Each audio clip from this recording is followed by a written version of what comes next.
করতে হলে চাপিয়ে না দিয়ে গণতান্ত্রিক প্রক্রিয়ার মাধ্যমে আপনার দাবি আদায় করতে হবে। জোর করে কোনো দাবি আদায় করা যাবে না, প্রেশার দিয়ে কোনো দাবি আদায় করা যাবে না। আপনাকে গণতান্ত্রিক প্রক্রিয়ার মাধ্যমে আপনাকে আপনার দাবি আদায় করতে হবে এবং সেই দাবি টেকসই হোক। আর আপনি জোর করে যেতে দেবেন সেটা ছুড়ে ফেলে দেবেন, সবাই শুধু ছুড়ে ফেলে দেবে না, সেটা দেশকে অস্থিতিশীল করবে। আমাদের দাবিগুলো মানতে হবে, না মানলে ইলেকশনে যাব না। আমাদের দাবিগুলো মানতে হবে, না মানলে ইলেকশন কমিশন ঘেরাও হবে। আমাদের দাবি মানতে হবে, যমুনা ঘেরাও করতে হবে। আমাদের দাবি মানতে হবে, শাহবাগ ঘেরাও করতে হবে। মানুষের বাড়িতে বাড়িতে আক্রমণ হবে, পত্রিকার অফিসে আক্রমণ হবে, ব্যবসা প্রতিষ্ঠানে আক্রমণ হবে। এটা কেন হচ্ছে? এটা কিসের ইঙ্গিত? এর পেছনে কোন শক্তি কাজ করছে? এটা কি কারো বুঝতে কষ্ট হচ্ছে? সুতরাং এইগুলো বিলম্বিত যত করবেন বাড়তে থাকবে এবং যেই ফাঁদে আপনারা পা দিচ্ছেন সেই নিজেরাই আপনারা করে যাবেন, কোনো লাভ হবে না। যত তাড়াতাড়ি সম্ভব বাংলাদেশের মানুষ যে আকাঙ্ক্ষায় স্বৈরাচারের বিরুদ্ধে আন্দোলন করেছে, ত্যাগ স্বীকার করেছে, সেটা গণতন্ত্র।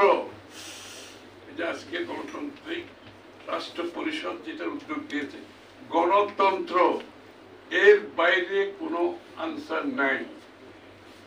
এর বিপরীতে যদি আপনারা দাঁড়ান তাহলে আমরা যে প্রথমে আমি বলেছি, যাদের সমর্থনে সরকার প্রতিষ্ঠা হয়েছে, যাদের সমর্থনে আমরা একটি গণতান্ত্রিক উত্তরণ দেখতে চেয়েছি সরকারের কাছ থেকে, সেই সমর্থন এটা তো ব্ল্যাঙ্ক চেক না, এটা ব্ল্যাঙ্ক চেক না, সেই সমর্থন কিন্তু থাকবে। আমরা সেই অবস্থায় যেতে চাই না। আমরা চাই সরকার একটা নিরপেক্ষ ভূমিকা পালন করুক। আমরা চাই নিরপেক্ষ ভূমিকা পালন করে অতি সত্বর গণতান্ত্রিক উত্তরণের জন্য যে কাজগুলো করবে তার জন্য একটা রোডম্যাপ ডিক্লেয়ার করে যার দিকে আশ্বস্ত করবেন যে বাংলাদেশে আমরা আগামী দিনে গণতন্ত্রের দিকে চলছি, বাংলাদেশের মানুষের মালিকানা ফিরিয়ে দিচ্ছি। এইটা যখন আশ্বস্ত হবে, দেশের শান্তি ফিরে আসবে, স্থিতিশীলতা আসবে, মানুষ নির্বাচনের দিকে ধাবিত হবে, তারা তাদের নির্বাচিত প্রতিনিধিদের মাধ্যমে সংসদ সরকার পরিচালনার মাধ্যমে একটি জবাবদিহি অবস্থানে দেশকে নিয়ে আসবে। গণতন্ত্র হচ্ছে এটা একটা কারেকশন প্রসেস। এই যে যত সমস্যার কথা বলছে, এটা গণতান্ত্রিক ভাবে যদি আপনি করেন, এটা কারেকশন প্রসেস, এটা ফিল্টারেশন প্রসেস। এটা কেউ একা বসে উপর থেকে নির্দেশ দিয়ে কোনো পরিবর্তন কোনো দেশে আসে না। কারেকশন প্রসেস, ফিল্টারেশন প্রসেস, এর মাধ্যমে আপনাকে এটা করতে হবে। এর বাইরে আর কোনো ওষুধ নাই, এর বাইরে আর কিছু করার নেই, এর বাইরে করতে গেলে সমস্যা হবে। সুতরাং গণতান্ত্রিক প্রক্রিয়া, গণতান্ত্রিক উত্তরণের জন্য রোডম্যাপের মাধ্যমে দেশের মানুষের মালিকানা ফিরিয়ে দিয়ে তাদের নির্বাচিত সরকার, তাদের সংসদ, কারণ তাদের কিছু দায়বদ্ধ থাকবে।